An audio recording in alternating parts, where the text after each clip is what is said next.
Bueno, muy buenos días con todas y con todos. Estamos en este día martes 4 de mayo, comenzando con un nuevo espacio de DI+, Hablemos de Diseño Interior, que es un espacio promovido por la Escuela de Diseño de Interiores de la Universidad de Lazo, y tenemos el gusto en el marco de la cátedra de Teoría de Itinerario, Patrimonio Cultural, que es dictada por Verónica Heras, Juan Carlos Lazo y María del Carmen Trelles, la presencia de Bie Plevoets, que nos acompaña desde Bélgica. Ella es doctora en reuso adaptativo y vamos a conversar con ella sobre este interesante tema. Les voy a dejar yo con Verónica, que va a dirigir esta charla, y con Bie. Bienvenida, Bie, welcome. Y bueno, les dejo con todo, solamente unas pequeñas indicaciones. Los estudiantes o quienes estamos en la sala no podemos prender cámaras o audio hasta que termine la conferencia. Les pedimos también, por favor, que cualquier pregunta que ustedes tengan, que esperamos sus preguntas, son todas bienvenidas, las pueden hacer en el chat, las vamos a ir receptando ahí, y en el momento en el que podamos abrir las preguntas, eventualmente, dependiendo del número de participantes, abriremos los micrófonos para que ustedes se dirijan a Bie para sus preguntas. Berito. Bueno, muchas gracias, Manu. Gracias a todos los presentes. Me alegro un montón saber que estamos casi 110 personas en la sala. Y bueno, para mí, créanme que es un placer inmenso poder hoy presentar a quien fue compañera mía durante la maestría que hicimos conjuntamente con Bie en Bélgica, sobre temas de patrimonio cultural. Entonces, sabiendo de estos espacios académicos que los estamos promoviendo desde la Universidad de Lazo, en este caso desde la carrera de Diseño de Interiores, consideramos que la presencia de Bie es fundamental porque ella de profesión es diseñadora de interiores de profesión. Posteriormente estudió, como les cuento, un máster en conservación y de patrimonio de bienes y también de sitios. Y luego Bie sacó un doctorado justamente en la Universidad de Hasselt en temas del reuso adaptativo. Actualmente Bie es becaria postdoctoral del Instituto de Investigación Flamenco de Flemish Research Institute, de donde es parte del grupo de investigación Trelles, que podríamos traducirlo como huella, en la Facultad de Arquitectura y Artes de la Universidad de Hasselt en Bélgica. Su investigación se centra en la teoría del reuso adaptativo. Su investigación actual se titula El reuso de la ruina, construyendo sobre el tejido fragmentario, haciendo una traducción del título en inglés, en donde se explora cómo el reconocimiento del proceso de ruina como una condición dada del entorno construido puede generar conocimientos y conceptos relacionados con el uso continuo, el reuso y la adaptación de edificios y estructuras. Bie es autora de muchos libros relacionados en el campo de estudio, además es docente de programas de posgrado. Sin más, yo quiero darle la bienvenida nuevamente. Bie va a darnos la charla en inglés, sin embargo yo voy a estar haciendo una traducción para ella, y en este caso también voy a darle la bienvenida, por favor, en inglés con unas cortas palabras. Very welcome, Bie. For us, it's really a pleasure. Thank you so much for accepting our invitation. As you see, we have so many people, more than 100 people in this virtual room. So we are really, really happy to have you here.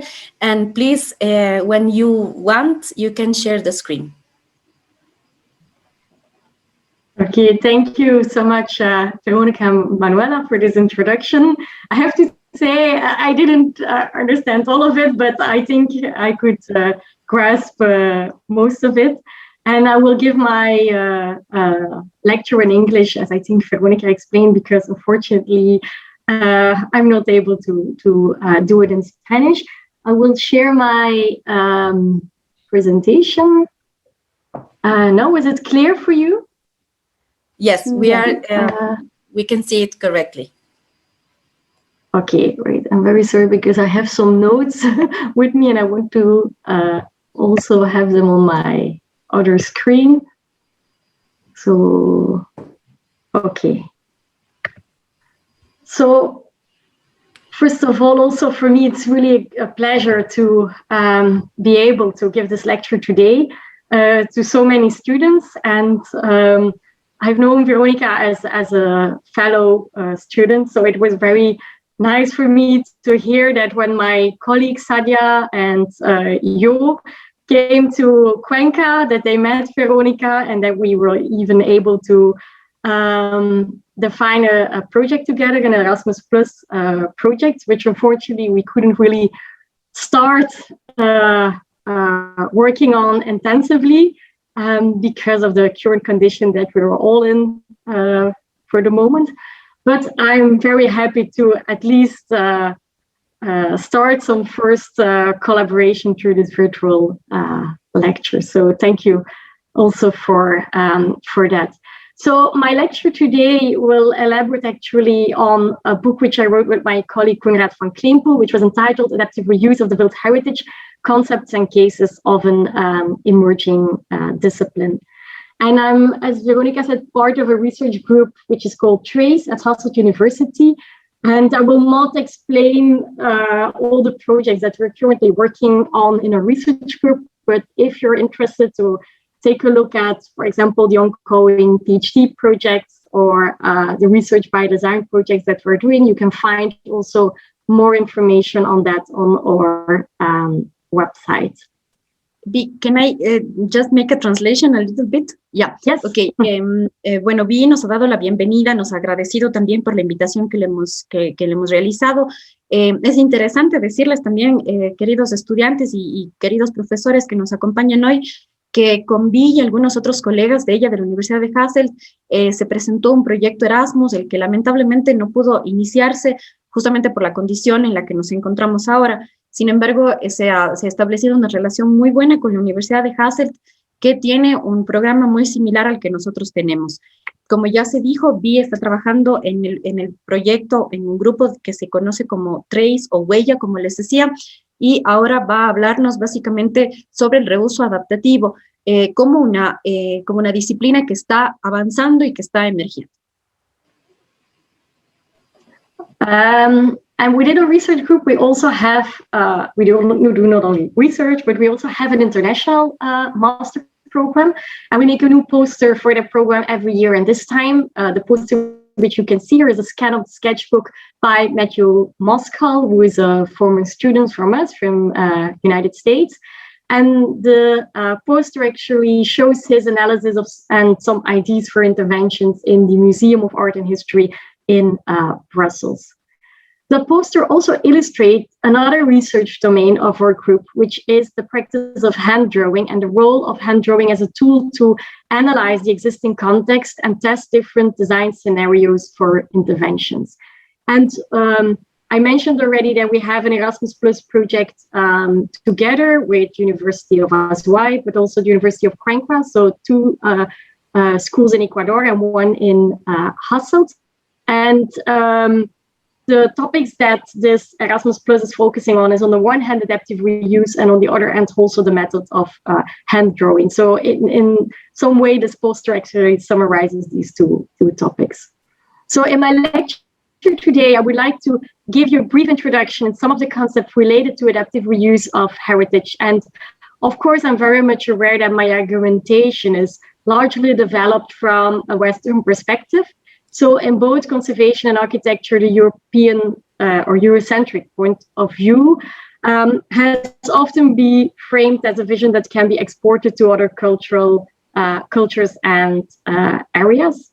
But of course, as we feel every day when discussing with our international students in the master, it's exactly the specificity of regions, cultures, traditions that often generate the most rich and interesting concepts. So I therefore also want to invite you all to critically reflect on the examples that are presented today. And I would love also to elaborate afterwards in the discussions on how this actually relates to your local frame of references. Muy bien. Bueno, interesante es comentarles también, aprovechando la presencia de todos los estudiantes, que con la Universidad de Hasselt en Bélgica tiene una maestría en lo que trata del reuso adaptativo. Entonces, lo que Bie nos ha mostrado en la imagen anterior básicamente ha sido cómo, por un lado, se maneja el dibujo a mano como una herramienta de diseño y, por otro lado, también cómo esta nos permite generar ideas del reuso adaptativo. Entonces, Vi nos ha hecho la invitación, les ha hecho la invitación a ustedes, sobre todo, queridos estudiantes, para que puedan revisar la página web de la universidad y conocer más sobre el proyecto de maestría. So first, I would like to actually explain a bit what is adaptive reuse, because I'm not sure how you approach it in your program. So I would actually say that adaptive reuse is the process of transforming existing buildings and sites for a new or continued use. And examples can move from the regeneration of an industrial site into a museum, the ruins of a former Baroque church, which become a university library, or abandoned urban infrastructures, such as a railway track, for example, which then can become a park. Aquí, en la imagen anterior, quizás vi, the previous slide, ya. Bueno, aquí es importante algo que necesitamos que todos conozcan y partamos del tema del reuso adaptativo, que es básicamente un proceso que transforma los edificios existentes y que le dan una continuidad de uso.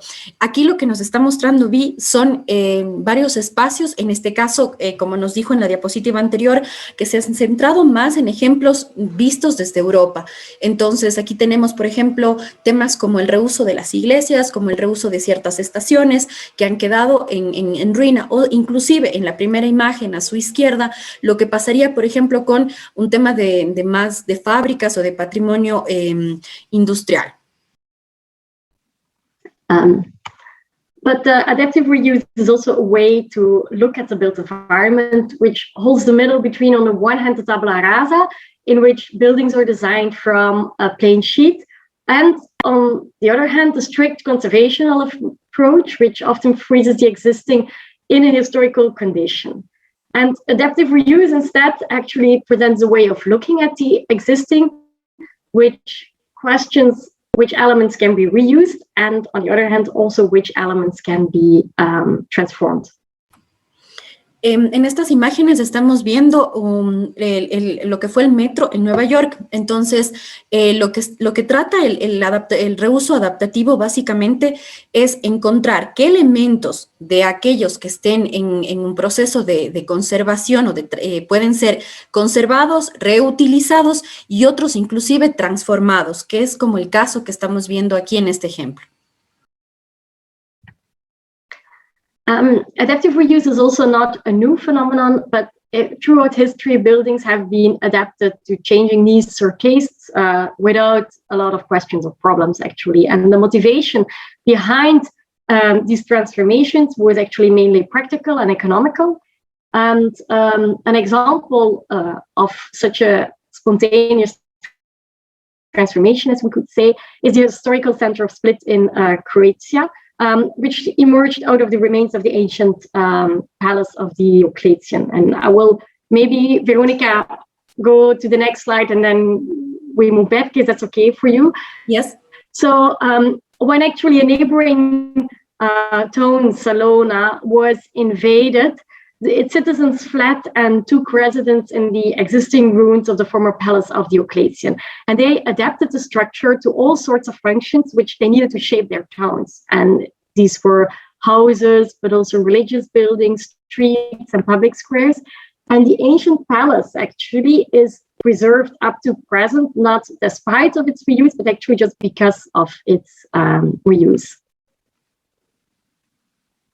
Bueno, el reuso adaptativo no es un fenómeno nuevo. Esto ha venido dándose desde la antigüedad, como por ejemplo podemos ver este Palacio Diocleciano que está en Croacia. Si bien estas son imágenes, ¿no es cierto?, del 305 a.C., pero en la siguiente diapositiva, next slide please, podemos ver cómo estos edificios se han ido transformando en el tiempo, que han ido cambiando de usos. Entonces no es algo que ahora aparezca como algo nuevo en general, como un concepto nuevo, sino que más bien ha sido tratado con el tiempo y que ha sido algo que la gente ha ido realizando en función de los cambios que tenía, de las necesidades que han ido apareciendo. And so an actual theory on the conservation of buildings from the past actually emerged in Europe only in the 19th century and can hence be considered as a modern concept. At the time, two very different streams of thought were developed. On the one hand, there was the restoration movement instigated by Eugène Emmanuel Viollet-le-Duc in France, who believed actually that monuments had to be restored very carefully to a situation that was even better than the original version of the building. On the other hand, there was the anti-restoration or conservation movement led by John Ruskin and William Morris in England, who appreciated in historic buildings the traces of decay, actually, and they therefore argued to preserve buildings as found and limit interventions to just maintenance or minimal and hands-on repairs. En términos ya de lo que son conceptos y teorías de la restauración, de conservación, tenemos a dos autores importantes en el ámbito. El primero que ustedes pueden ver en la diapositiva, en la parte izquierda, es Viollet-le-Duc, quien fue el padre que se lo conoce como el padre de la restauración en general, o de las acciones en función de la restauración, quien pensaba que debían realizarse acciones que llevaban al monumento a un punto que jamás había tenido, ¿sí? Es un punto ideal al cual nunca había llegado inclusive a alcanzar. En tanto que años después aparece John Ruskin y William Morris con el movimiento de la anti-restauración, en donde en general hablaban de la conservación de la ruina y de dejar a la ruina tal como ésta aparece y como se muestra ante nuestros ojos. So we're in a 19th century. Architecture and conservation were actually two very still closely linked disciplines. You might have come across, for example, figures like Viollet-le-Duc or William Morris also in courses on general architectural history, because they were also leading figures in an architectural discourse at the time. We see that in the 20th century, in the aftermath of the First and the Second World War, conservation architecture actually developed as two separate disciplines, which each had a very different point of view on how to deal with new problems actually that arose, or new questions that arose in society, such as how to reconstruct cities that had been destroyed during the war and how to answer the pressing need for additional housing. In the field of conservation, there was the idea to reconstruct what had been there before, while modern architects actually wanted to create new cities that completely break with traditional ways of building. Rápidamente, dentro de la primera mitad del siglo XX, ya se hace una separación entre dos conceptos. El uno es el tema de quienes estaban trabajando en cuanto a la conservación, que tienen en la diapositiva en la parte izquierda, que habla más bien de temas de reconstrucción y restauración de los antiguos edificios que estaban ahí.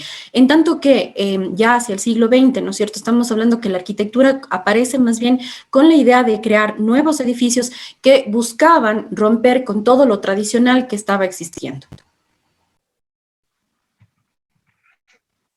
So in the second half of the 20th century, we see actually that architecture and conservation are again, as disciplines, moving closer to each other, because on the one hand, the notion of heritage has enormously expanded, including also industrial sites, but also complete urban areas or vernacular architecture. And it becomes almost impossible to preserve all these heritage buildings just as a witness of the past without a new function.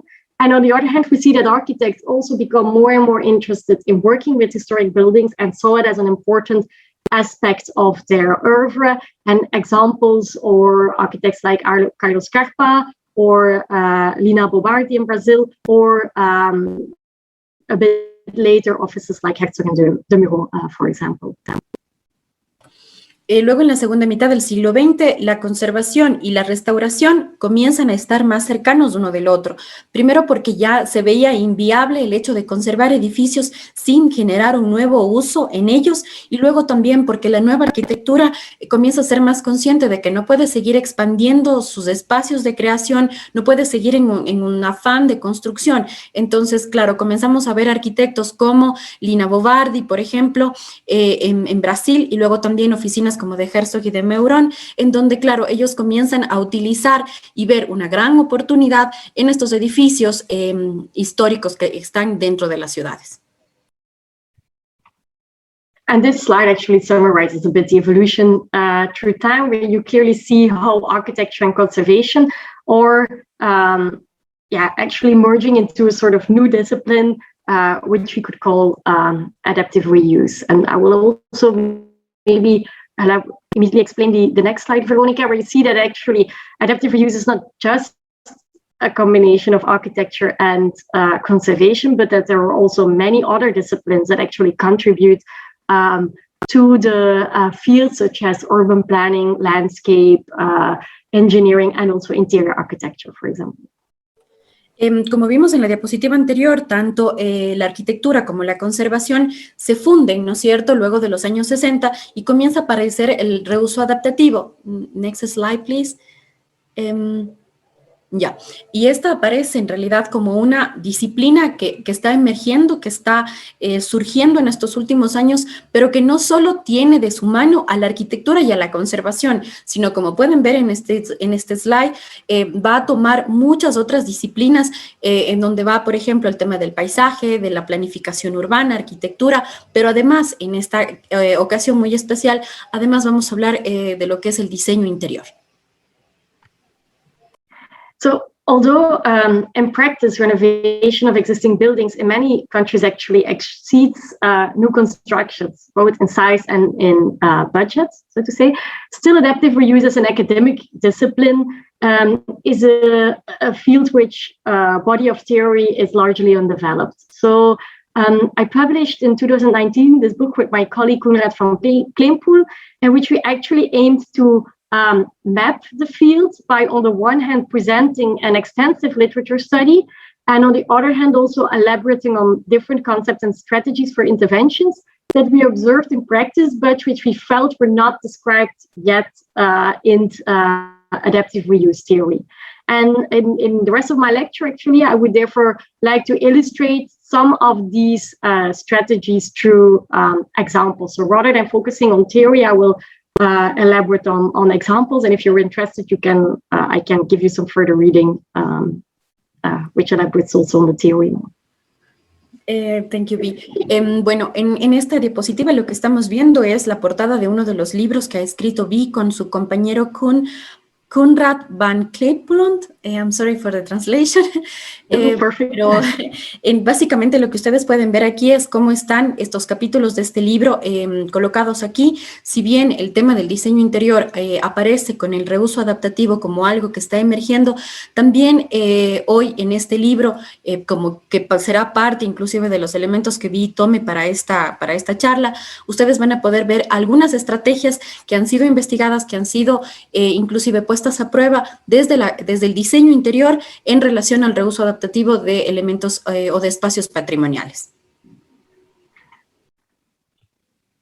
So, as I said, actually, that there is a different point of view if looking at that adaptive reuse is a specific way of looking at the built environment, and actually starting from the idea of adaptive reuse, a way to look at the existing buildings is actually not to look at them as monuments, but that actually should be handed over to future generations as authentic as possible, but actually invites to look at a building as a palimpsest. And the metaphor of a palimpsest was introduced by Rodolfo Machado in the 1970s in a seminal text which is named All Buildings as Palimpsests. And in this text, he actually compares the process of remodeling a building with the process of writing and rewriting an existing text.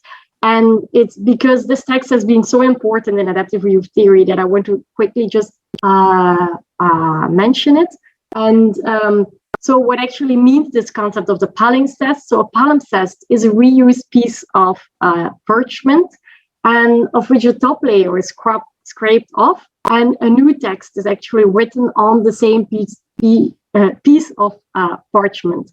And the previous text actually reappears after some time, and as such, different stories can be read from one single document. And Machado actually argues that it's the same with architecture, that by adding new layers on it after a period of time, you can read different stories within one single building. Bueno, aquí es algo fundamental, es un texto de 1976 de Rodolfo Machado, que en este caso ve al edificio o a los edificios históricos como un palimpsesto, ¿sí? Esto es uno de los conceptos fundamentales dentro del reuso adaptativo en la disciplina del diseño interior, básicamente porque, next slide please.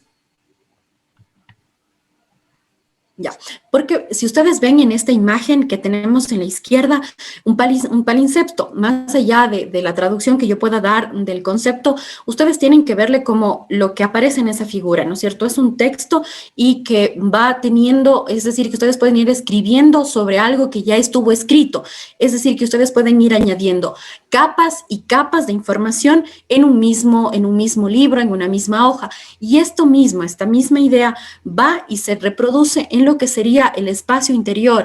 A esto se refiere mucho el reuso adaptativo, que justamente intenta generar un nuevo uso, generar una nueva vida, ¿sí? a un edificio o a un espacio patrimonial. So this is an example which comes from the text from Machado, which actually illustrates very clearly how you can read from the facade the different transformations that occurred in the building over time.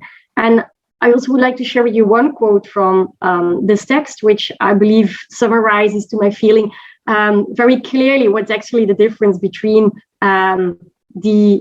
intervening as a designer, intervening in an existing building versus constructing a new building. So Machado states actually that in the process of remodeling, the past takes on a greater significance because it itself is the material to be altered and reshaped. The past provides the already written, the marked canvas on which each successive remodeling will find its own place. Thus, the past becomes a package of sense to built up meaning to be accepted, maintained, transformed, or suppressed, to be say refused actually. And so in what follows, I would like to interview some strategies for intervention, which do not only change the outlook and function of the building, but are also a means to bring back, alter, or strengthen the meaning of the building. En la diapositiva anterior estamos viendo esta fachada de Lazo de San Martino, que ilustra básicamente todo lo que se refiere al palimpsesto, ¿sí? A esa unión o a este elemento que está capas y capas de historia que se ven, por ejemplo, en esta fachada, que cuentan nuevas historias, que están contando justamente el pasado por el proceso que sufrió, por el que tuvo que pasar, por ejemplo, este edificio. Y en la siguiente diapositiva, Bie nos estaba mostrando, next slide, please, básicamente una parte de uno de los textos de Rodolfo Machado, que para Bie ilustra esa parte fundamental en donde se refleja la actividad del diseño de interiores dentro del reuso adaptativo. Y más allá de la traducción que yo pueda hacerles de esto, siempre tienen que verle a este tema como un elemento que se va reproduciendo, ¿no es cierto?, que ustedes tienen la posibilidad de ir generando una capa nueva de historia, pero que sobre todo no se olvida de ese pasado, sino que toma muchos elementos de ese pasado, y lo que está subrayado en negritas aquí, básicamente habla de las sensaciones, de ver cómo estos elementos del pasado, de la historia, se vuelven como una caja de emociones, de sensaciones, de elementos esenciales que pueden ser llevados hasta la actualidad y que pueden seguir avanzando en los años.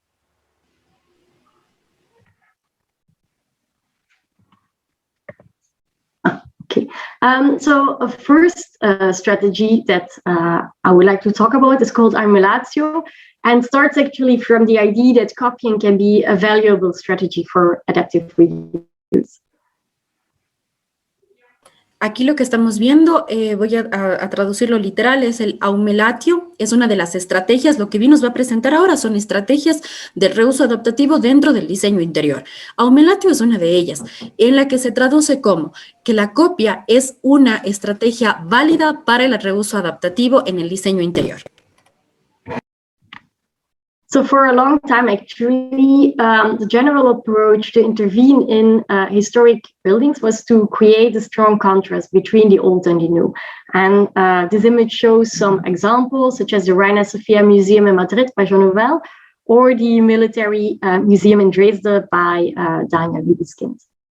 And this contrast was a way for architects to actually leave their mark on a building and claim authorship, but also within the field of conservation, a clear contrast between old and new was actually put forward. And maybe, I don't know, some of the students might be familiar with conservation theory and international charters that serve as guiding principles on how to deal with heritage buildings. So, for example, the Venice Charter from 1964, but probably still one of the most famous charters up to present, actually states that any extra works or any work which is not restoration should actually be distinct from the architectural composition of the building and must bear a contemporary stamp.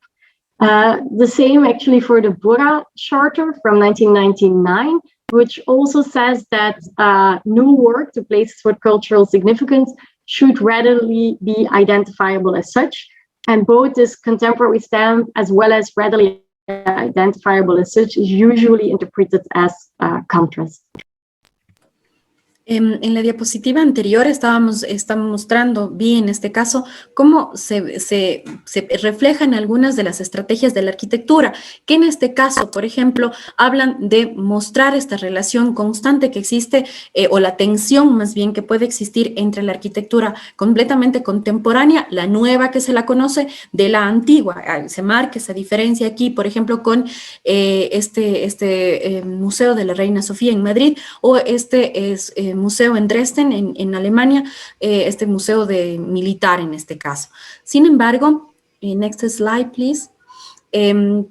Para muchos de ustedes no es desconocido, por ejemplo, cartas, ¿no es cierto?, de que tienen que ver mucho con la conservación del patrimonio, en este caso la Carta de Venecia de 1964, en la que en su artículo 9 básicamente nos está solicitando o clama para que todos los trabajos que sean realizados en espacios patrimoniales puedan diferenciarse aquello de lo que fue histórico de lo que pueda ser un trabajo contemporáneo, o como aquí habla, ¿no es cierto?, del contemporary stamp o de la estampa contemporánea.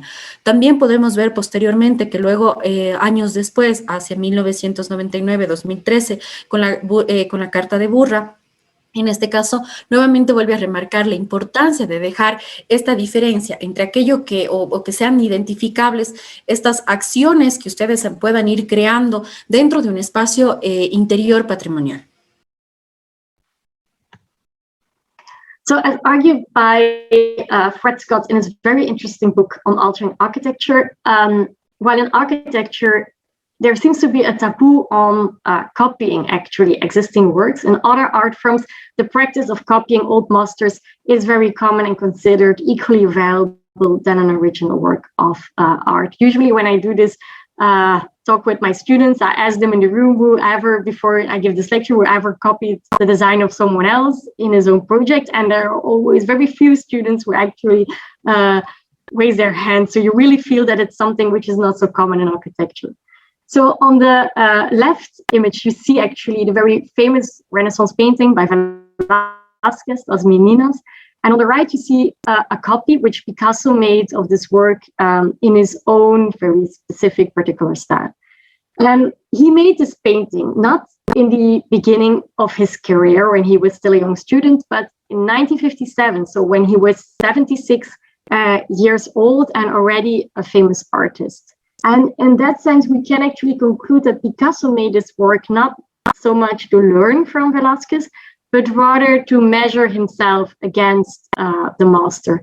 So, moreover, another interesting point is that he not just made one painting, but a whole series after this one work by Velázquez, which actually seemed for him a sustained source of inspiration, actually, through time. Dentro del campo de la arquitectura, del diseño en general, es casi un tabú decir que alguien va a copiar, ¿no es cierto?, un diseño previo. Por eso es que esta estrategia a veces puede ser como que pueden muchos de ustedes sentirse no tan cómodos o asombrados de esto, pero en general, por ejemplo, aquí lo que dice Bie, lo que nos está mostrando, ¿no es cierto?, es cómo las meninas en la parte izquierda de Velázquez, que fue pintada en 1656, y luego vemos a una pintura de Picasso, que se la hace en 1957, cuando él tenía aproximadamente 76 años. Entonces no era un jovencito que estaba iniciando en esto, sino él mismo está tomando esa posibilidad de la copia como una estrategia, pero no vista como una copia literal de esto, sino además para que él mismo pueda medirse ante el maestro, que en este caso él tomaba a Velázquez como el maestro de la pintura. Y claro, no es una sola pieza la que él hace, no es una sola pintura, sino es una serie de pinturas. Y aquí interesante es ver cómo él, desde su propia perspectiva, desde su propia disciplina y sobre todo experticia dentro de la pintura, genera esta copia en su propia interpretación.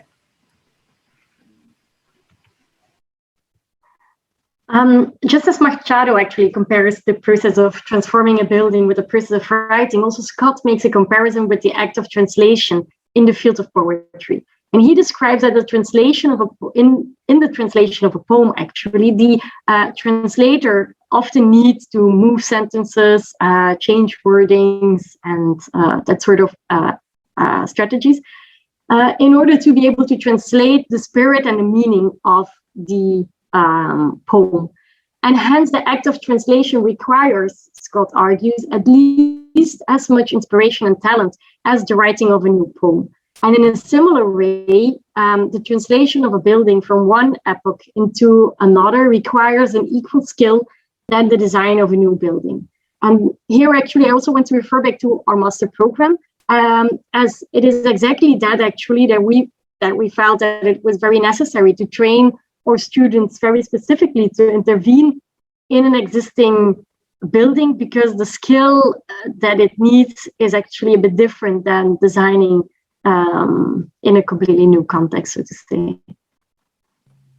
La traducción en la poesía puede ser vista como algo que necesita y requiere mucho talento, no puede ser algo que viene de forma directa, porque claro, hay talento en la manera en la que se trata de dar de alguna forma, ¿no es cierto? Yo no estoy traduciendo exactamente cada palabra que Bie está comentándonos hoy, pero en esencia estoy tratando de llevar el mensaje lo más completo posible, y de eso más o menos igual está hablándonos Bie cuando nos habla de esta estrategia dentro del diseño interior, en el que ustedes cuando se enfrenten al diseño como tal, en un espacio que tiene unas características culturales diferentes, es completamente distinto que cuando ustedes tienen que generar un diseño de cero, hablemos así, un diseño nuevo en donde no hay mayores restricciones. Entonces, claro, ahí obviamente ustedes tienen que tener también un talento, pero además de eso, generar una especie de sentido, de sentir diferente. So if we then go back to the act of copying, actually, to better understand different ways of copying, with my colleague Koenraad and I, Koenraad, who's an art historian, so we looked actually at Renaissance art theory that had defined different terms to describe different ways of copying, because this practice of copying was so much practiced during the Renaissance era. And the term emulatio is was used to refer to a form of copying that does not try to reproduce an existing work of art as accurate as possible, but that instead aimed to improve an original work of art. And this is exactly what Peter Paul Rubens' intention was when he copied Caravaggio's Entombment of Christ. Rubens made his copy just 1 decade after Caravaggio's painted his one. And he had seen the painting during one of his many travels to Italy, and he had heard and read critiques that were formulated about Caravaggio's work. And in his version, so what he did was actually slightly change the composition of the painting by adding and removing figures in the background, changing the color of their clothing, and he gave also them a more natural and emotional expression. He changes, however, very little to the main figure of the dying Christ, which is the center of the painting, and he even emphasizes this by draping the white sheet over the shoulder of Thomas of Arimathea in the front to give it even more importance. el tema del aumelatio como una de las estrategias es lo que les decía. Aquí, por ejemplo, en estas dos pinturas que ustedes están viendo, entre ellas existe una década de diferencia. En la una de Caravaggio, ustedes pueden ver, ¿no es cierto?, cómo inclusive los colores se muestran, las personas que están ahí. Pero luego cuando nos vamos a Rubens, en este caso, lo que él está haciendo es tratando de mejorar. Entonces, el aumelatio, ¿qué es lo que busca? No una traducción literal, sino mejorar aquello que ya tienen ustedes como una base. Por eso es que en la segunda pintura de la mano derecha de la diapositiva, ustedes pueden ver cómo algunas figuras desaparecen o tienen mucha más luz, algunas inclusive el rostro está más iluminado, inclusive el tema del hombro que Vi lo menciona al final, da mucha más naturalidad inclusive a la pintura. So the oeuvre of Caruso St. John Architects, it's a British office, can actually be seen as various modes of copying the existing. And I know just show you one example, but it's definitely interesting to look at their whole oeuvre because they actually work in a similar manner very frequently, actually. The project that I showed here is the Tate Britain, and they were asked actually to develop a master plan for the museum. So they found out that the vertical circulation of the building had to be improved to activate also the basement to include it in the museum. So usually when an architect is asked to introduce a staircase in a protected monument, he or she would opt for introducing it in a part of the building which is less valuable because it's a rather invasive intervention. But Caruso St. John and this project actually choose to insert a staircase in the most prominent space of the museum, the central rotunda. And the staircase becomes a new focal point in the space. And the design language that they use is strongly inspired by the neoclassical style of the building.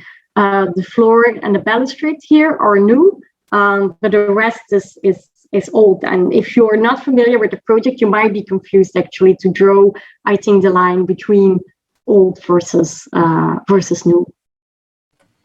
En este ejemplo que nos muestra, igual les deja un nombre que es bastante interesante, en este caso es Caruso St. John's Architects, que es una oficina básicamente de arquitectos, y en este espacio interior que estamos viendo, lo que se intenta hacer en este museo fue generar o arreglar parte de los basamentos que estuvieron dañados.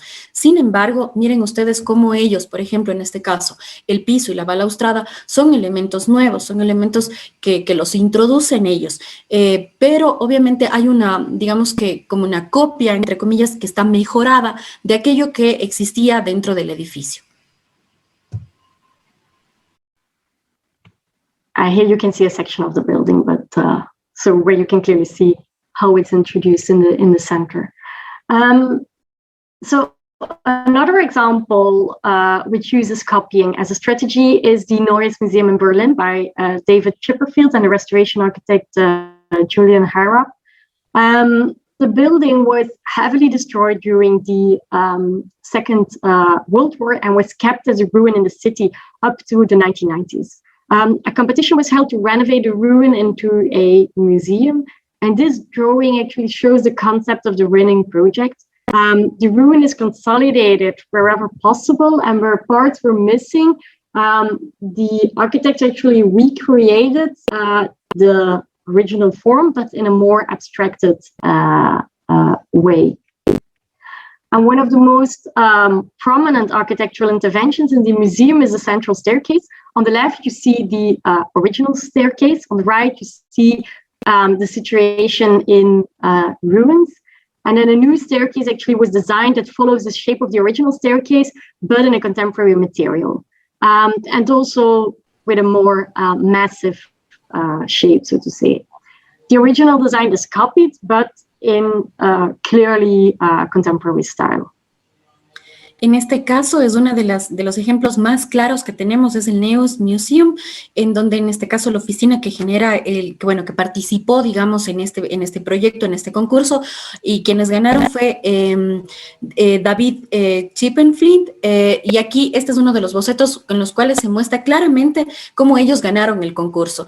Y es interesante decir que este edificio estuvo dañado después de la Segunda Guerra Mundial y se mantenía como una ruina dentro de la ciudad. Sin embargo, ustedes pueden ver los espacios faltantes, sí, para consolidar justamente esta idea de doble patio dentro de este museo. Y claro, lo que ellos hacen, next slide please, esta es una de las imágenes de los espacios interiores más importantes.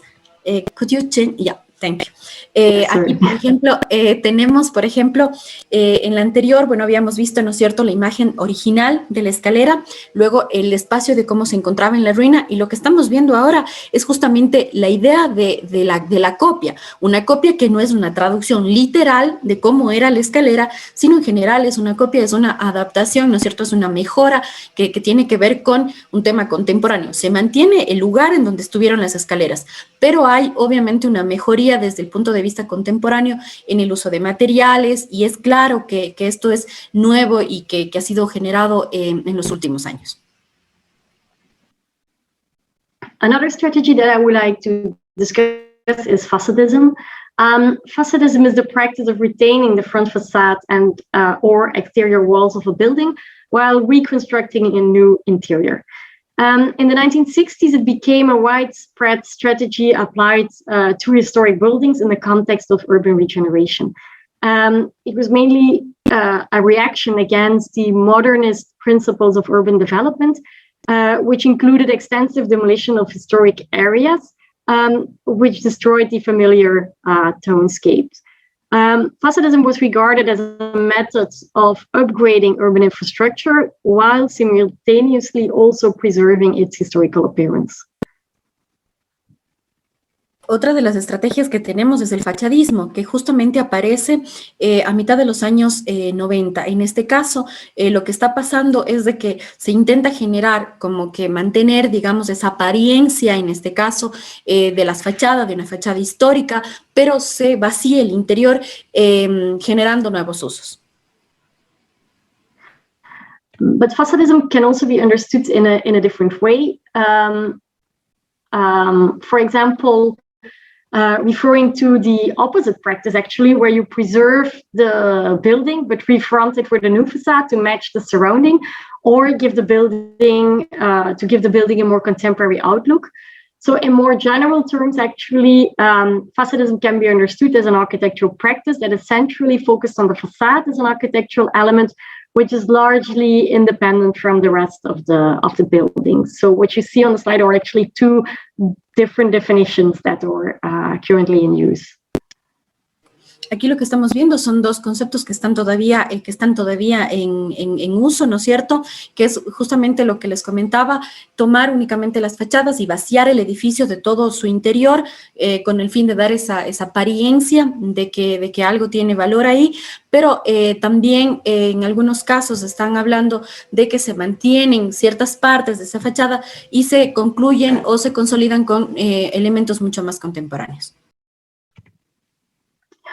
These are some of the most extreme examples.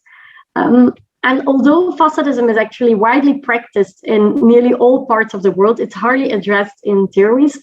And the limited writings that exist in the fields of architecture, planning, and conservation on this topic are actually far from positive.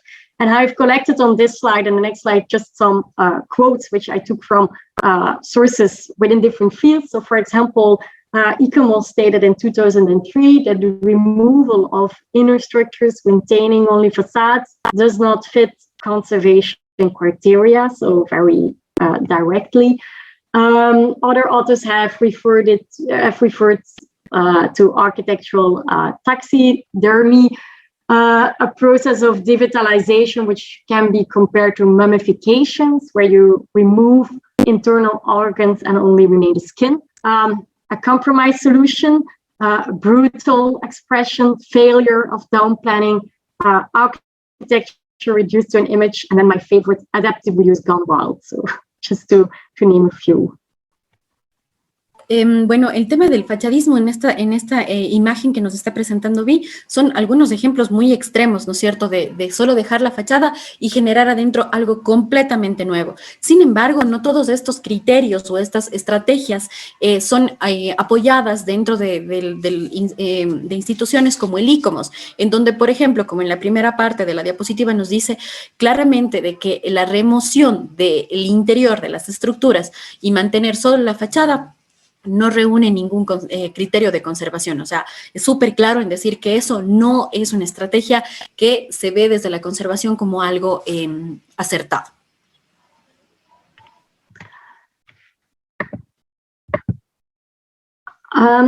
Yet actually, despite this overall aversion to facadism in theory, several renowned renovation projects that are in general presented as positive examples are in fact examples of projects that just retain the facade of the building or the building envelope and introduce a new interior structure and layout. An example is, for example, the Tate Modern in London, a project by Hector and de Muro. And on the image on the right, you can see that what is actually kept of the original building is not much more than its facade. Or this project by Giancarlo Di Carlo in Italy, Il Magisterio in Urbino. It's often like the oeuvre of Carlo Scarpa, also the oeuvre of Giancarlo Di Carlo is often seen as one of the first modern examples of adaptive reuse and widely seen as a positive case. Pero bueno, en estas diapositivas que bien nos ha mostrado, en estos ejemplos, no todos son malos. Por ejemplo, aquí tenemos el Tate Modern Museum de Londres, realizado por los arquitectos de Herzog y de Meuron, y obviamente en este Giancarlo Di Carlo, ¿no es cierto?, en donde estamos viendo como uno de los autores muy aceptados dentro de lo que es la teoría mismo del reuso adaptativo en lo que tiene que ver con la conservación del espacio interior patrimonial. So what I would like to do now is actually to show you several contemporary examples of different forms of facadism, which I believe are actually interesting examples of adaptive reuse in one way or another. And I will sometimes also draw a parallel to prominent examples from the historical architectural canon as well. A first form of facadism, which is actually the most traditional interpretation, I would say, so just the retention of the facade or the building envelope. And Hector and de Muro applied the strategy not just for the Tate Modern in London, but also for the Caixa Forum in Madrid. The building they were working on is a former power station that was transformed in a cultural center, and it was located at the most prominent cultural acts actually in Madrid, just in front of the Prado Museum. And although the industrial building actually didn't really fit into its surrounding, neither functionally nor aesthetically, it could not be demolished because it was protected as an urban landscape. So Hector and de Muro, what they actually did as an intervention was to remove the plinth of the facade to seemingly uplift the building from the ground and create a square underneath to situate the entrance. And in the retained facade, what they did was to break up existing windows in a similar color, but leaving the marks of this intervention visible. And then instead, they made new openings wherever needed to create a view or to have light into the building. They also added a massive cork steel volume on top of the building to house additional functions. Como ustedes pueden ver, no todos estos ejemplos son malos cuando se habla, ¿no es cierto?, del fachadismo.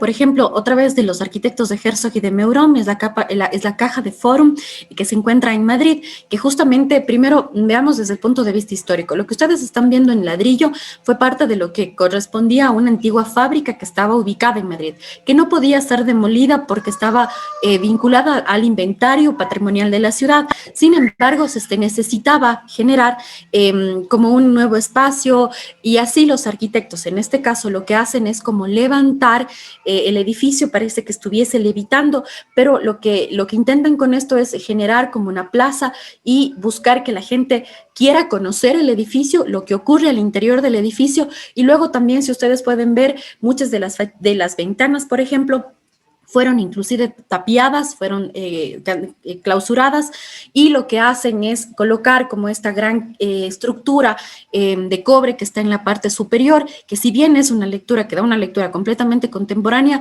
pero se maneja bien, primero con la altura de los edificios existentes al lado, segundo también hay una armonía y hay un, digamos que están vinculados los materiales entre ellos, no hay una competencia muy grande, y también estas planchas como de cobre permiten generar cierta luz y además de ventilación para los usos que están dándose al interior del edificio.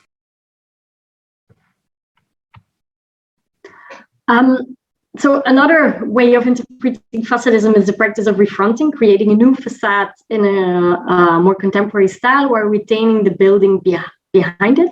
And this was also a practice which happened throughout history. And a powerful example is Leon Battista Alberti's Renaissance facade for the Santa Maria Novella in Florence.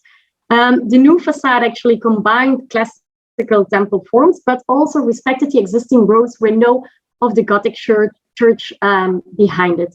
And as you can see on the right image, the back facade of the church, we just kept in its Gothic appearance. So the fact that the building was refronted was not hidden, but was seen as something positive and natural actually at the time. Uno de los ejemplos más potentes que existen dentro de estas teorías es justamente el de Santa Maria Novella en Florencia, del autor, en este caso Leon Battista Alberti, ¿sí? Del Renacimiento italiano, en donde, claro, vemos una fachada que va creciendo, que empieza con un elemento gótico, en donde los arcos, ¿no es cierto?, en punta, nos van demostrando en qué periodo fue construida esa parte, y luego termina siendo más bien algo completamente renacentista. Pero miren ustedes en la parte posterior, eso pasa en la fachada frontal, que es justamente y corresponde a la fachada del lado izquierdo de la diapositiva. Pero si ustedes se fijan en la fachada del lado izquierdo, del lado derecho, perdón, ustedes van a poder ver casi como si estuviésemos hablando de otra iglesia, en donde sí, el estilo que utilizan es justamente el gótico en las ventanas. A contemporary example of refronting of a modern building with a historical facade is or historicized facade, I should say, I think, is the Hotel Fouquet-Barrière in Paris. So the hotel is located in an area of Paris which was renovated by Baron Haussmann in the 19th century. And in 1999, the famous restaurant Le Fouquet, which was located at the site, was actually extended with a luxury hotel. The whole complex included the whole building block, which actually consisted out of 7 buildings. There were 2 original Haussmann buildings, several neo-Haussmann buildings from the 1980s, and a modern bank building from the 1970s. So the architectural office involved was called Maison Édouard François, and they transformed these buildings into a contemporary hotel, but wanted to give them a more prominent, but also more unified outlook. The most important exterior intervention was actually replacing the curtain wall facade of the bank building of the 1970s because it strongly contrasted with the adjacent facade, being the Haussmann facade and the neo-Haussmann facades. What they did was actually to make a 3D scan of the protected Haussmann facade and literally use it as a model for the new building. So they actually created from that scan concrete slabs, but that represented the facade, but in a more abstract form, in materiality and in relief, actually. So the position of the windows of the model facades, so to say, were still visible in the subtle relief of the new facade, but they are not used. And instead, like in the Kijksa Forum, new openings are created in relation to the new plan of the hotel.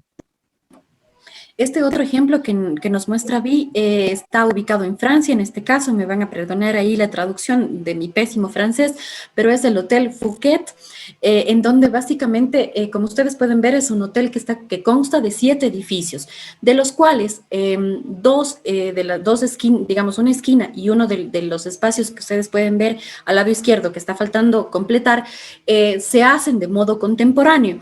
Pero ¿cómo se lo hacen? Básicamente lo que nos ha comentado Bie es que se ha hecho como un barrido, una documentación con láser escáner, en donde se tuvo una nube de puntos con todos los detalles del hotel.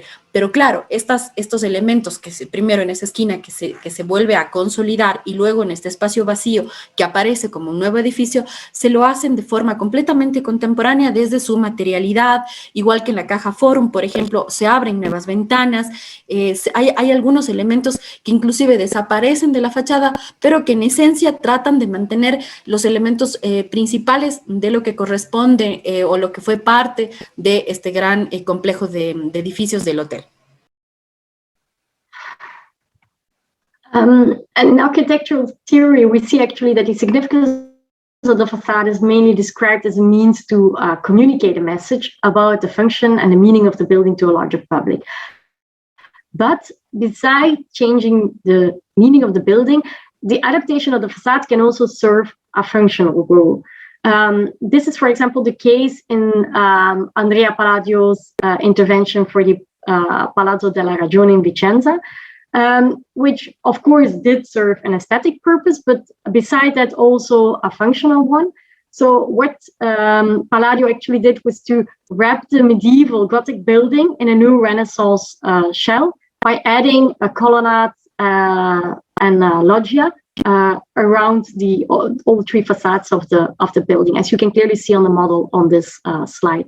The new shell significantly actually also altered the relationship between the interior and exterior of the building, and also the vertical of the building is organized within the extended facade. Although the building, renamed as Basilica Palladiana, is strongly marked by the Renaissance style, the Gothic architecture of the original structure is not altered and remains visible also in the interior of the building. El tema de las fachadas, cómo han sido añadidas en los edificios, no es algo que aparece ahora.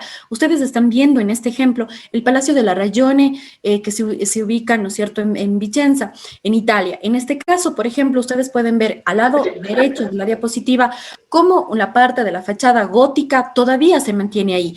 Pero posteriormente, cuando llega el Renacimiento, se genera una nueva fachada al frente de esta para cambiar, obviamente, y estar a la época en los edificios. Sin embargo, no solo tenía un elemento estético, sino que además cumplía una función, es decir, que se hizo un añadido o se generó un añadido de esta fachada en donde se pudieron generar algunas galerías de este palacio, entonces ya con el estilo del Renacimiento en este caso. Como ven, no solo es un tema estético, sino además inclusive tiene elementos funcionales. And so a contemporary example that works with the adaptation of the facade as its basic renovation strategy is to Bois le Prêtre by Lacato and Vasal. So they made actually a study together with Frédéric Drouot on the regeneration of post-war social housing projects commissioned by the French government, and the strategy that they developed not only for this building but just as a general strategy to regenerate post-war social housing was to replace the existing facade and as such actually improving the building's energy performance, enlarge its apartments, and improve the incidence of light. And then after developing this general strategy, they have implemented it in this example of Tour Bois le Prêtre in Paris. So it's a 16-story high tower, actually, which was built in the 1990s as a concrete load-bearing structure with a curtain wall facade. The original facade was renovated in the 1990s, which you can see on the picture in the middle, by replacing the windows and adding new insulation panels, but for present day standards, it was still did not meet the requirements actually. And so the architect stripped the existing facade and added an independent load-bearing structure as an extension to the existing floors on all four sides of the building. And in doing so, they actually enlarged the apartments with a winter garden and a balcony, and also allowed more daylight in the building and gave also a more wide view towards the surrounding. The primary goal actually was mainly functional and technical, but at the same time, it also significantly alters the way the building actually looks like. So it doesn't look like general social housing block anymore, but actually seems more like luxury high-rise apartments in the center of Paris. Estos edificios que nos ha mostrado Bie, básicamente, cuando ustedes ven el esquema del lado derecho, lo que está mostrando es que esto se utilizó en el centro de París, en algunos edificios de vivienda, en donde con las nuevas desarrollos, hablemos así, tecnológicos, no solo que se extiende la planta del edificio y se dan más metros cuadrados para las personas, pero además se tiene en cuenta todos los elementos de sustentabilidad para mejorar el tema de la climatización y demás elementos, añadiendo estos metros cuadrados, pero colocando en la fachada un tema de aislamiento térmico para evitar la pérdida de calor y generar como estos pequeños minis invernaderos, esa ganancia hacia el interior. Next slide, please. Igual estamos viendo, estas son el proceso por el cual ha pasado estos edificios en varios ejemplos que existen alrededor del mundo. Okay, and then the last example actually of facadism, and I think that's also where we should round up probably the lecture, Verónica, because we see we're already talking quite a long time, but maybe we just do this last example to round up the topic, if that's all right. So actually over the last 60 years, the main reason, or the most important reason to apply facadism has been the continuity and coherence of the urban decorum, or the urban streetscape, so to say. And an implementation of various forms of facadism in order to create this coherent streetscape can be found in the regeneration of Wankun village, a rural village at the Chinese countryside, by amateur architecture studio. So the architects were concerned with the rapid decline and disappearance of traditional architecture and culture of this Chinese countryside, and they conceived this project as a prototype for the redevelopment of Chinese rural settlements. And the architecture of Wankun actually consists of historic timber frame and masonry buildings, and on the other hand, also the insertion of modern concrete houses, but these actually had little quality of themselves, so to say. The intervention by amateur architectural studio included the construction of 40 new residences, which you can see actually in the northern part on the image on the slide, and also the construction of a bridge and several public pavilions. In this project, facadism actually is used as a technique to avoid a strong contrast between the buildings that are renovated and those that are not. On this image, you see the new part of the village, and so where old and new merges, which is in a different part, 3 different types of facadism are applied. And here you can see an example of the first type, the retention of an historic facade in the streetscape as an object or an urban artifact without actually the construction of a new structure behind it. And then here you can see an example of the second type, the refronting of a modern building with a new freestanding facade constructed by combining modern and traditional materials and techniques. A third technique, actually, of which I unfortunately don't have any pictures, is the refurbishment of existing modern facades, which were usually covered with a type of ceramic tiles. So these tiles were taken off, and then instead the houses are plastered with a yellow clay type of layer. And also the cornices were remodeled to resemble the appearance of the more historic houses. Este es uno de los últimos ejemplos que nos muestra Bie sobre el tema del fachadismo, y esta se remonta a un pueblo en China, en este caso, en donde se estaba dando una pérdida muy importante de la arquitectura tradicional del lugar. Entonces, una de las opciones por las cuales se opta por este tema del fachadismo es para dar una coherencia ambiental de las fachadas, de los tramos, de las cuadras que puedan existir. Entonces, en este caso, lo que Bie nos habla es de 3 tipos de fachadismo. Could you change the slide, please? Ya, en este caso, exactly. En este caso ustedes pueden ir viendo cómo muchos de los elementos han sido conservados en la parte posterior, casi como una ruina, pero si ustedes se fijan en la parte de la mitad de la imagen, pueden ir viendo cómo todavía se trata de mantener esa misma técnica adaptada, ¿no es cierto?, a nuevos materiales, tratando de que aparte de esta pueda subsistir. Luego nos dijo que no tenía, lamentablemente, otra imagen de una fachada en la que había estado recubierta por un tipo de una cerámica que se encontraba en la fachada. Sin embargo, esta fue removida y lo que se ha utilizado es más bien como unos elementos amarillos, ¿sí? Como un recubrimiento amarillo, básicamente para darle un cierto tipo de homogeneidad a estas fachadas. Pero en general lo que se hace, la intención, digamos, que existe cuando se utiliza este tipo de estrategia de la fachada, es generar esta coherencia, ¿sí? Mantener esta coherencia, estas lecturas de los tramos en espacios que todavía tienen una carga histórica importante, como es este pueblito que nos está mostrando en la China.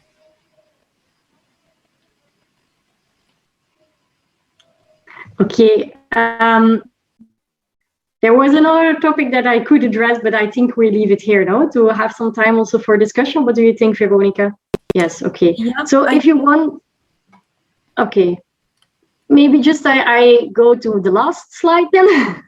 So if you are actually interested in this idea of using ruination as a strategy, you can just contact me and I will send you maybe a paper or a presentation that I gave elsewhere. So please feel free to do that. You can also find some of the text open source online. But I'm very curious also to hear some thoughts of, I don't know, colleagues or students or so. Muchas gracias. Bueno, Vi lo que nos ha dicho es de que hemos llegado básicamente a la parte final de la presentación para dejar un espacio bueno por la cantidad de preguntas que tenemos. Ha dejado un tema pendiente que es el reuso de la ruina en este caso, que sería interesante poder tener otro espacio, ¿no es cierto?, como estos, en donde podamos contar nuevamente con la presencia de Vi. Sin embargo, Vi, in this case, I will try to translate some of the questions that we already have. Some of them are already in English. And I don't know if, for example, Shauni Lustig, do you want to, Shauni and also Ona, if you want to take, to open your microphone and just ask, or do you want me to read them? Manu, ¿podemos hacer que participen las... Sí, claro que sí. Voy a darle a Shauni la palabra, ¿ok? Gracias. Un segundo.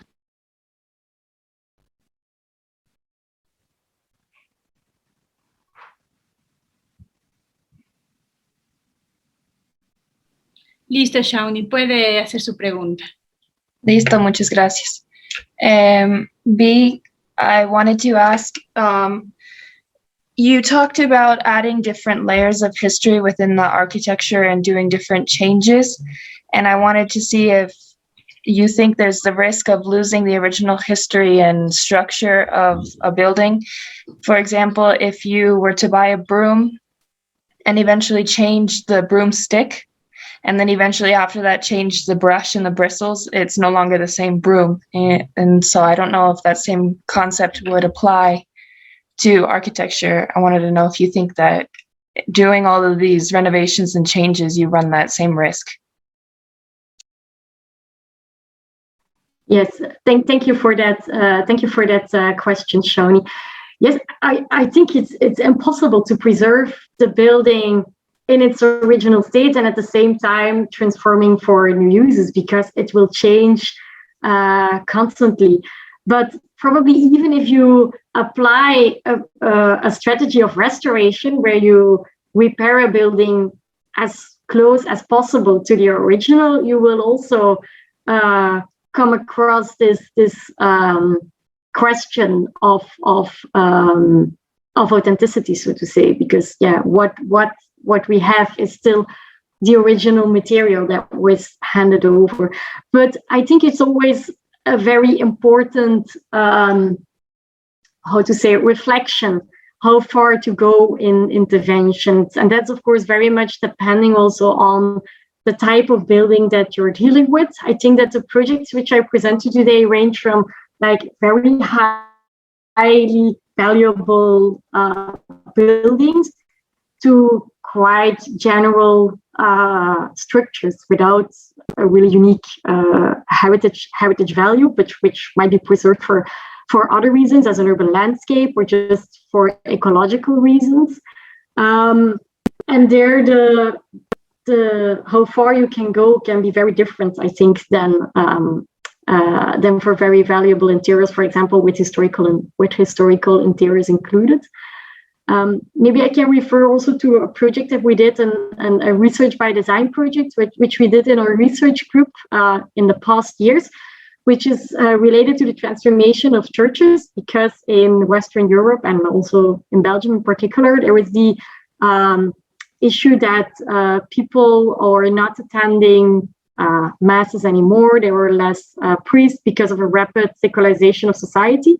So many of the churches are abandoned, and in Belgium there was a very specific system that churches are financed by the government and not by the church, and therefore the government actually launched a research project where church fabrics actually could ask teams of architects to design or just think about a possible or potential strategy for adaptive reuse of the church. Of course, churches, even though not all of the churches in Flanders have the same historical values, so to say, they have a very strong emotional value to local communities.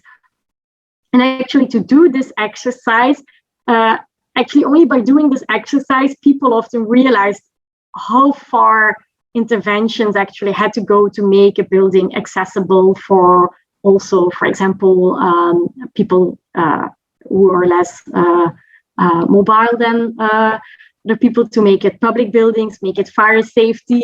And sometimes this exercise actually also made people decide, okay, that we don't want to go that far. So sometimes this exercise is also a way of realizing actually that maybe this is going a step too far and we lose too much of the original fabric. Ahí, si me permiten hacer una traducción rapidísima de la pregunta y la respuesta. Bueno, Shawnee, ella consulta que se habla, ¿no es cierto?, de generar esta copia, pero como una mejora, de ir añadiendo capas históricas. Entonces, la consulta que Shawnee tiene a Bie es básicamente qué tan lejos puede ir uno con esto, porque puede llegar a comprometer parte de la autenticidad misma del bien. La respuesta ante esto, Bie establece que no hay una receta única para todos los casos.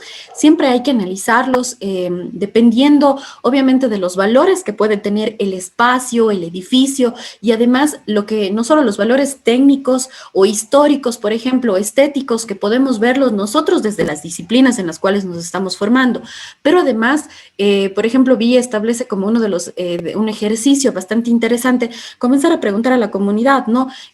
O sea, si ellos están dispuestos a que se genere, por ejemplo, un nuevo uso, a que estos nuevos usos den paso a transformaciones que puedan comprometer, por ejemplo, o que tengan que cumplir con la normativa de bomberos, del tema de incendios y demás. Entonces, claro, estos nuevos elementos sin duda van a generar algunas transformaciones.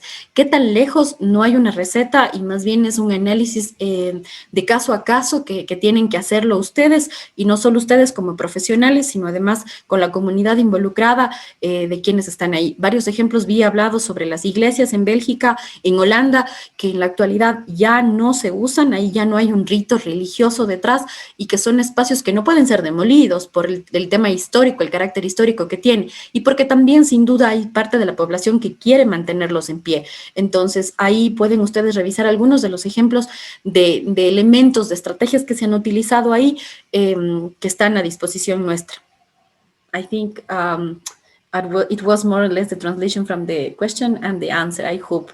Maybe, Ona, if you want to take the word. Yeah, sure. Hola a todos. Hi, Bie.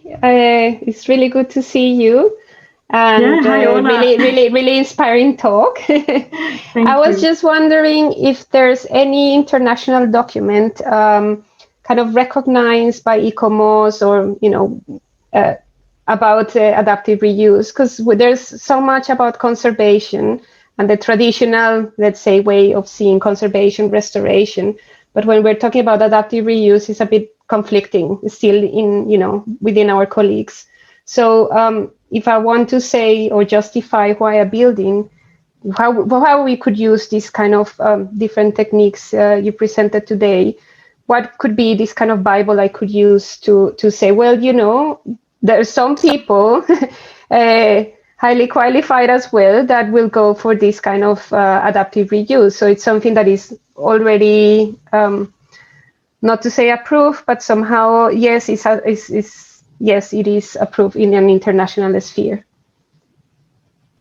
Yeah, thank you, Ona, for this question. I actually did a sort of survey also of how in international charters, for example, ICOMOS, mainly ICOMOS actually, this notion of adaptive reuse is recognized. I think one of the problems is that on the one hand, the language which is used to describe different levels of transformation differs a lot also between different languages and different cultures. For example, when Italian colleagues talk about restoration, they mean not just restoration, but also transformation, while this creates sometimes also a lot of confusion. So no, I have the feeling that adaptive reuse is somehow becoming a sort of common term to be used also internationally, but even that is not so clear yet. I don't think there are really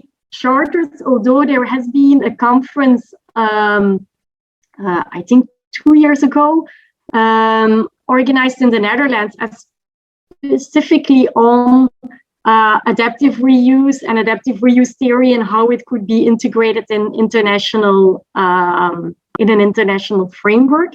But it's not really internationally picked up so far, I believe. I know that in TU Delft they are very involved in trying to integrate this discourse more into conservation theory. I know the research group of Anna Parera-Roders. She's now in Delft, and she tries actually to also work on that. And then there is this German document or German or Swiss document on Baukultur. Actually, it's more framed within an architectural discourse, but that document on Baukultur explicitly also mentions the importance of transformation of existing buildings, but also how to measure architectural quality, because that's of course often a problem to. It's not these examples, for example, of facadism. There are more bad examples than good examples. So it's probably because people have these bad examples in mind that it's often quickly described as an option not to take, for example, in an e-commerce charter, while that immediately also excludes all the possibilities that this strategy actually has, for example, in the context of urban regeneration, especially when combined with other techniques of restoration and adaptation. So to say, I'm not sure if this answers your question, Ona, but I can, of course, send you also the link to these two documents that I have in mind if you want. Yeah, that would be great. No, I think it answers, because I think we're in line. There's something coming soon, let's say, and that should be, we should look for this change as well. Bueno, igual hago un resumen muy rápido de la pregunta y de la respuesta de Bie. En este caso, Ana está preguntando que todo el tema del reuso adaptativo no es tan bien visto siempre por instituciones como el ICOMOS, por ejemplo, porque claro, cuando se habla, ¿no es cierto?, de fachadismo, no sé, hay como un cierto rechazo a este tipo de estrategias que pueden ser utilizadas. En este sentido, Ona, preguntó si es que existe alguna carta o un documento oficial que dé paso a este tipo de teorías o de conceptos que están apareciendo. Entonces, Bie lo que responde es que, claro, esto está en proceso. Si bien esto aparece como algo no reciente que se inventó ahora, como ya lo vimos en la charla de Bie, Pero claro, el tema de la aceptación va a depender mucho de primero la lengua en la que se haga, de cómo se tomen, ¿no es cierto? Y en el país en el que esté tomándose eso, porque la restauración, por ejemplo, Vi decía para mis colegas italianos, la restauración no es solo mantener tal cual como está, ¿sí? Sino además la intervención, o sea, va más allá inclusive la restauración.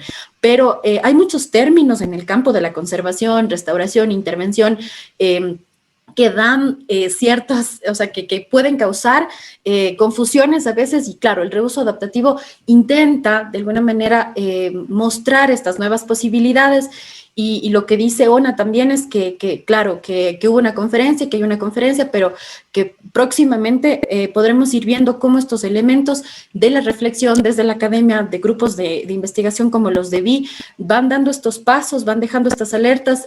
Hablo inclusive Bie también de una conferencia con Ana Pereira, que es otra investigadora que se encuentra en la TU Delft, que ustedes pueden ubicarle, y que claro, van a entender ahí cómo se va mostrando, cómo se va abriendo un poco la perspectiva a estas ideas de los cambios de usos que se puedan ir dando. Y además a que el fachadismo no es algo que es malo per se, sino que en realidad hay que ir viendo caso por caso. Eso sí, en términos muy generales.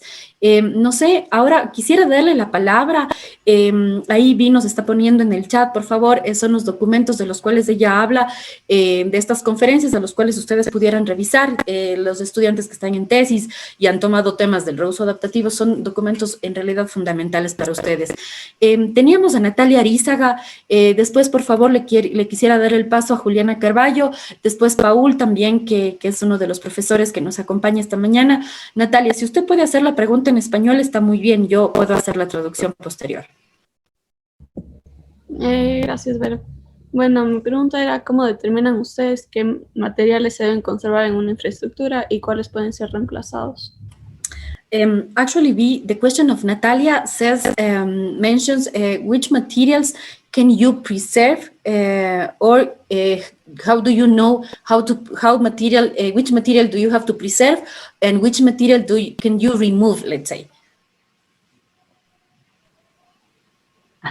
I think that's a very difficult question, because it's on the one hand very case depending, but it's also, I think, very subjective, so to say, because sometimes, of course, when you're confronted with a protected building, there are very strict regulations which you have to follow. For example, in the project, the Caixa Forum in Madrid, the protection was limited to the facade, and the architects took it very literally, just to preserve the facade and then do something creative with that.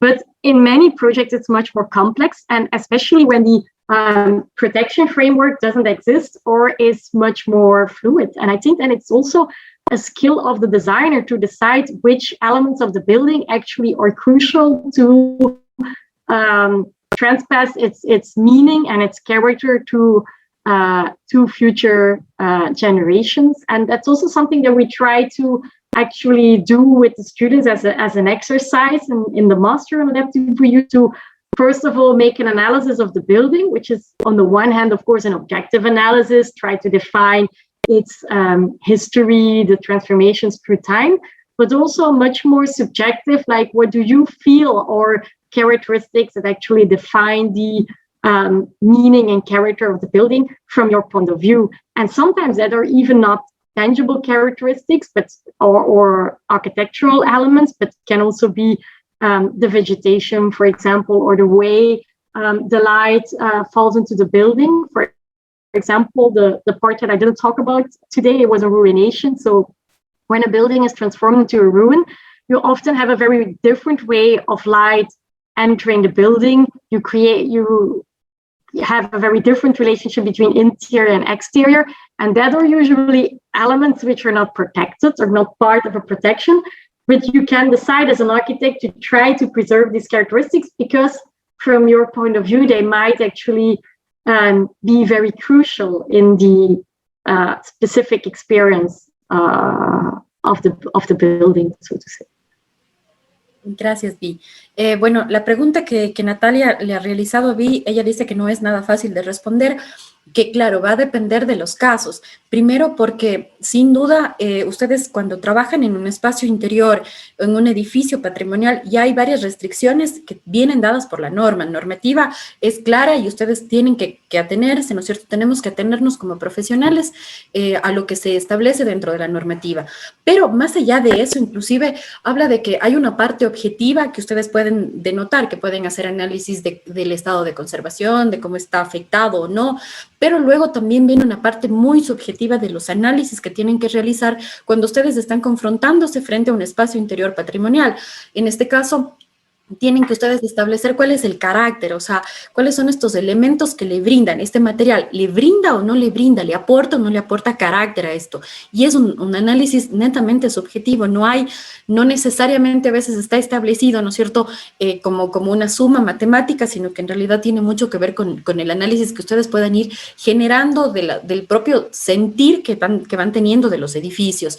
Eso en términos generales. Thank you, Bie.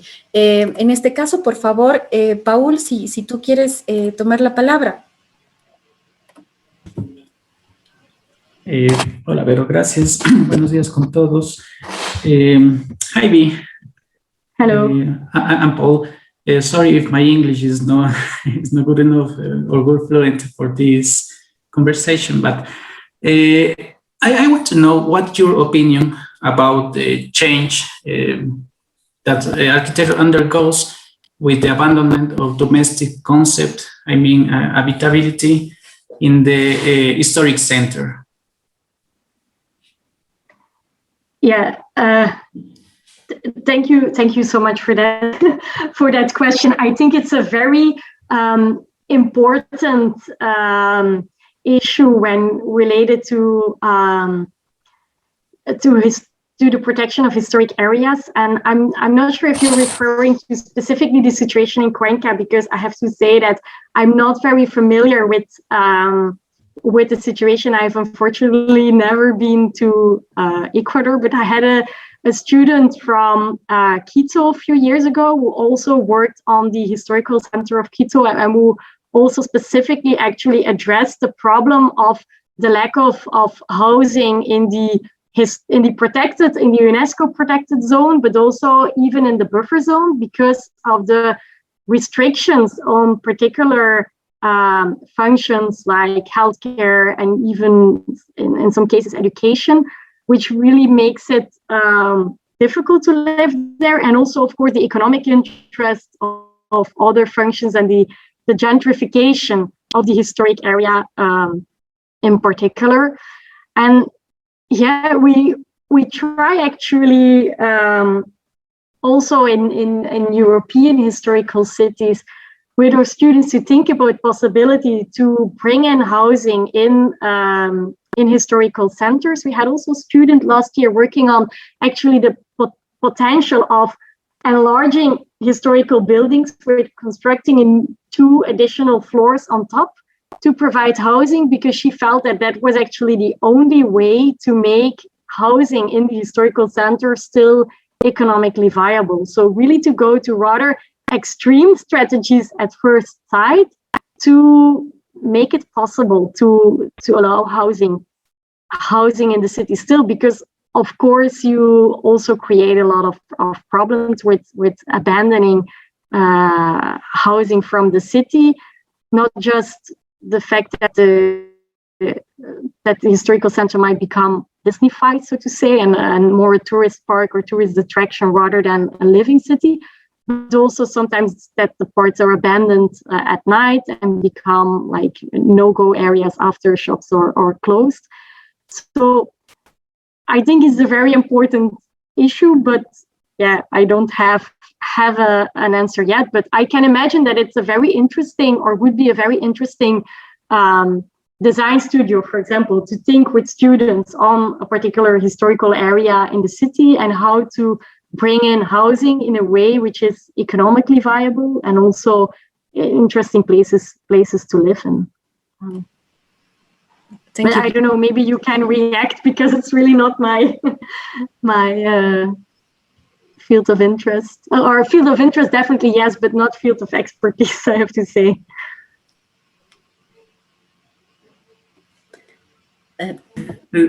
Thank you, Bie. Ya, bueno, para todos rápidamente, igual la pregunta de Paul tiene que ver con saber la opinión de Bie sobre el tema de habitabilidad en las áreas históricas, porque claro, se tienen casas como en el centro de nuestra ciudad, aquí en Cuenca, o en otras ciudades como las de Quito, que están protegidas, son áreas protegidas por la UNESCO, pero lamentablemente están deshabitadas, y lo que hace mucha gente es que se toman estas casas con fines de turismo o más bien de negocios, y se está perdiendo los espacios habitables del centro histórico. Entonces, un poco, Paul, quería conocer la opinión ante este problema que tenemos en nuestras ciudades.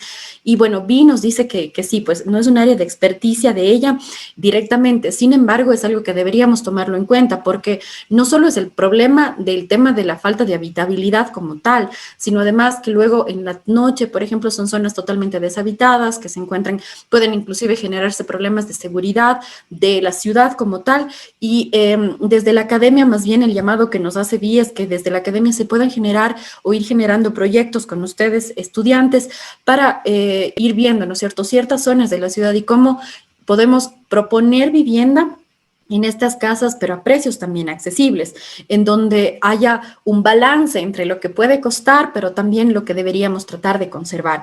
Entonces, sí, son procesos que deberíamos tomarlos nosotros como parte de la academia. Thank you, Bie. Ahora no sé si es que Juliana Carballo está con nosotros todavía. Sí, Vero. Juliana, por favor, su pregunta. Ya, bueno, le voy a hacer directamente en inglés para que no...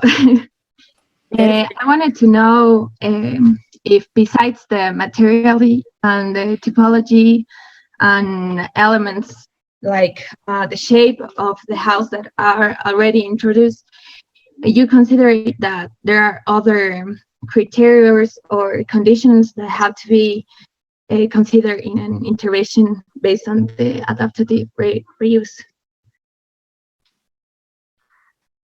I'm sorry, your question is actually if sometimes adaptive reuse can be limited to, for example, preserving the volume or the morphology of a place rather than preserving the architecture and intervening in it. Is that the question? Yes, it's like besides the materiality and the typology and the shapes, there are other elements that you consider important to preserve or to have attention. Yeah, if there are other, yeah, I think it really depends on the case. Sometimes the meaning can be intangible also. For example, we worked on to come back actually to the churches. I'm sorry that I talk so much about the churches, because it's a project that we have worked on very intensively. We were actually asked, for example, to work on a church in Ghent, which was a protected neo-Gothic church with a really valuable interior, like one of the most important examples of this specific typology. And the agency Movable Heritage, when we were actually confronted with this task, asked us to develop a new project only for the basement of the church. So within the crypt, out of view, they asked us to integrate a new function. But actually, when we argued that this building, actually, it was constructed in a working class neighborhood as a central element in this whole neighborhood, that actually the idea behind the neo-Gothic architecture was an idea of bringing really people together, and that it was really the intention of why the church was built also in this particular shape and its orientation towards the rest of the area. That also gave us actually the liberty, and the agency Movable Heritage in Flanders actually went along with it to make larger interventions in the space, because actually by doing so, we could again reactivate the church as a center for the community and the central space, and also reorientate the access of that area towards that church. So instead of looking at the architectural values and giving priority to that, we actually plead to somehow make a sort of compromise and make an intervention in the architecture, but then instead, as the result, be able to strengthen the immaterial value, which is the bringing back the meaning of the church as a function in its environment, but also its urban, to enhance also its urban role. So I think there are many different elements really depending on the type of architecture. So sometimes it can be in the volume, sometimes it can be in the materials, sometimes it's also just a construction technique, sometimes it's maybe preserving more the morphology or construction techniques, and maybe even constructing a completely new building at the site, but integrating some of the elements of the former structure can also be a way of preserving some traces of the past. But that's so case specific that it's difficult to give a sort of general answer to that question. So yeah, I don't know if Gracias, thank you, Bie. Bueno, la pregunta que hace en este caso Juliana para Bie es que además, desde el punto de vista del reuso adaptativo, además, por ejemplo, de elementos de material, del tema de la tipología, ¿qué otros aspectos deben ser considerados dentro de una intervención? Entonces, Bie nos responde que no hay, obviamente, una respuesta, digamos, que calce a todos los casos, que más bien va a depender del estudio que ustedes puedan hacer en su propio proyecto que estén realizando. Y que, claro, Bie nos trae un ejemplo de una iglesia que tuvieron ellos que intervenir en Ghent, que fue una iglesia muy importante desde el punto de vista del diseño interior, por la tipología que tenía, por los elementos que tenían. Entonces, el compromiso que ellos hicieron con el grupo con el que trabajaron ahí fue básicamente no hacer grandes intervenciones desde el punto de vista de la arquitectura interior, ¿sí? No hubo grandes elementos ahí, pero que sí fue importantísimo para ellos fue todo lo intangible, ¿sí? Lo inmaterial en este caso, que es el término correcto, en donde, por ejemplo, buscar nuevamente de que se pueda tener a la gente reunida en estos espacios, quizás ya no para un rito sacramental, ni mucho menos, pero que la gente pueda retornar y tomar esos espacios, retomar estos espacios, fue uno de los ejemplos que nos traen, donde, claro, no está quizás en el objeto como tal matérico, pero sí en otros elementos que son importantes y que ustedes tienen que percibirlos también como fundamentales dentro de los análisis que se estén realizando en cada proyecto. Thank you, Bie. También tenemos otra pregunta de Leslie Bustos. Leslie, si quisiera tomar, por favor, la palabra. Ya, ahorita. Perdón. Yeah. Hablaron hace un momento de la copia como una estrategia y como además como algo que generalmente le llaman como un tabú. Pero ¿esto es válido siempre o solo en casos como reconstrucción o para demostrar un punto? Porque al volver esto común, en muchas ocasiones el diseñador original no se lleva el crédito. Casi siempre la copia se vuelve más famosa ya que es una idea mejorada. ¿Esto no es injusto para el diseñador que lo creó o lo comenzó? Leslie asked you your opinion regarding the fact that when we talk about the copy as a strategy, it's always seen as a taboo. But she reflects, or her reflection is that if this type of improving this the original object or painting that you show us is not something that is unfair, let's say, for the master or for the professor who started with the idea, and that's the first thing that she wants to know. And the other question, somehow, if I can recognize it well, is that when it's really when we can allow ourselves to use the copy, it's only when we are taking the reflection on pre-existences or in any action or design action. I don't know. Yeah, it's difficult actually to frame again a general guideline for that. But first of all, not all of the built environments are masterpieces. So sometimes it's also not too difficult to improve something that is existing. But still, sometimes this improvement is not necessarily a sort of comment or critique on the original, but can just be also updating something to a new standard. For example, to integrate contemporary infrastructure or techniques in a building, or adapt it to a changing urban situation, for example, or environmental situation. is, something that is just a sort of natural evolution of time.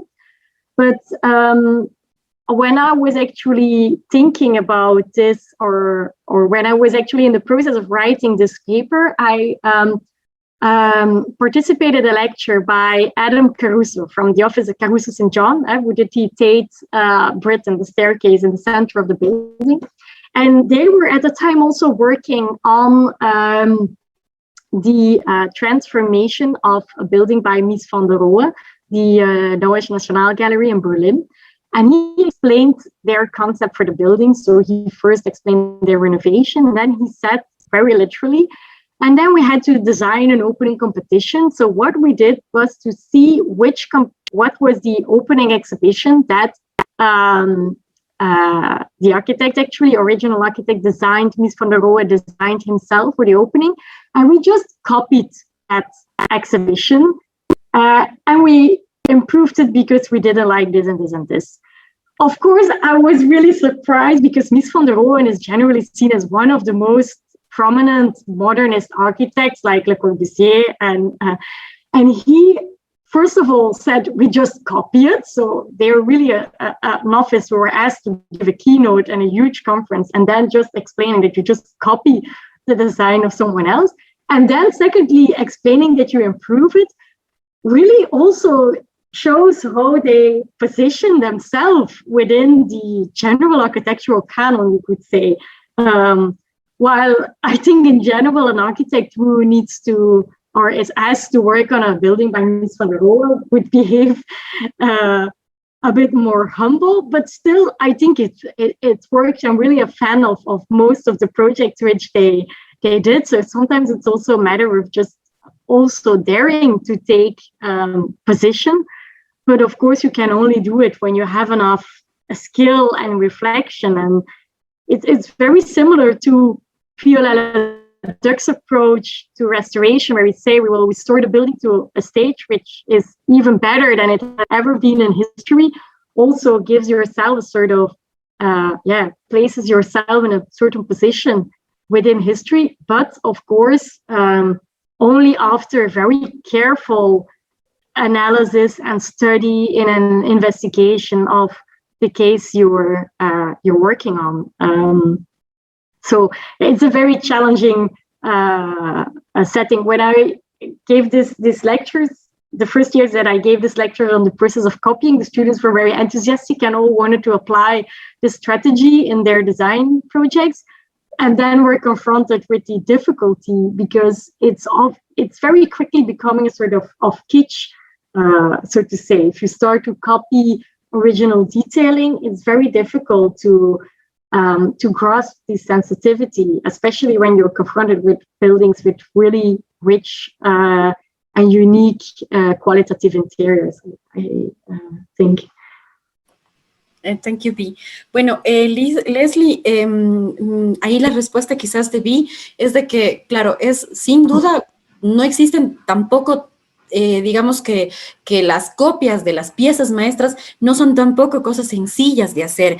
No es algo con lo que podríamos decir, solo lo mejoré haciendo esto. O sea, inclusive el llegar a decir que está, como Bie lo menciona en esta conferencia, en donde ha estado justo esta oficina de los arquitectos estos de Caruso, que mostró en una imagen en donde estaban las escaleras, que se habían hecho en las partes laterales, el decir que, claro, que se está haciendo una copia. Por ejemplo, ellos habían dicho en esta conferencia, estaban trabajando en un edificio de Mies van der Rohe, y claro, sabemos quién es Mies van der Rohe en la arquitectura y demás, pero el hecho de nosotros posicionarnos y decir, bueno, vamos a hacer una copia de esto, no es algo inclusive sencillo, porque tendríamos que tener primero todos los argumentos para que esto funcione. No podemos sencillamente decir, lo he mejorado con esto, porque ya de por sí son obras maestras. Entonces, el hecho mismo de tomar esta estrategia corresponde a una responsabilidad muy grande de parte de ustedes y claro, de unas reflexiones interesantes para que lo que ustedes estén proponiendo no esté, ¿no es cierto?,